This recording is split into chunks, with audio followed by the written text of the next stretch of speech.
بسم اللہ الرحمن الرحیم۔ نہج البلاغہ سے اقتباس، حصہ اول، خطبہ نمبر 213۔ ترجمہ مفتی جعفر حسین۔ آپ علیہ السلام کے دعائیہ کلمات۔ امیر المؤمنین علیہ السلام کے وہ دعائیہ کلمات جو اکثر آپ کے زبان پر جاری رہتے تھے۔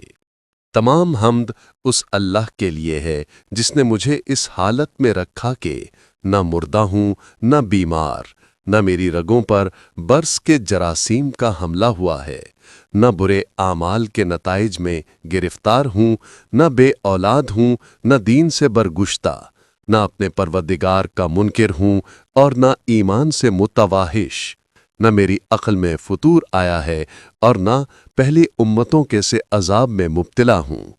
میں اس کا بے اختیار بندہ اور اپنے نفس پر ستم راں ہوں۔ اے اللہ، تیری حجت مجھ پر تمام ہو چکی ہے اور میرے لیے اب عذر کی کوئی گنجائش نہیں ہے۔ خدایا، مجھ میں کسی چیز کے حاصل کرنے کی قوت نہیں سوائے اس کے کہ جو تو مجھے عطا کر دے، اور کسی چیز سے بچنے کی سکت نہیں سوائے اس کے کہ جس سے تو مجھے بچائے رکھے۔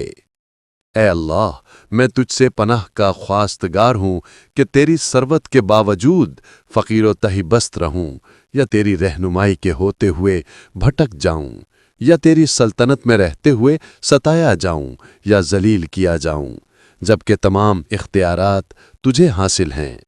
خدایا، میری ان نفیس چیزوں میں جنہیں تو چھین لے گا، میری روح کو اولیت کا درجہ عطا کر، اور مجھے سونپی ہوئی ان امانتوں میں جنہیں تو پلٹا لے گا، اسے پہلی امانت قرار دے۔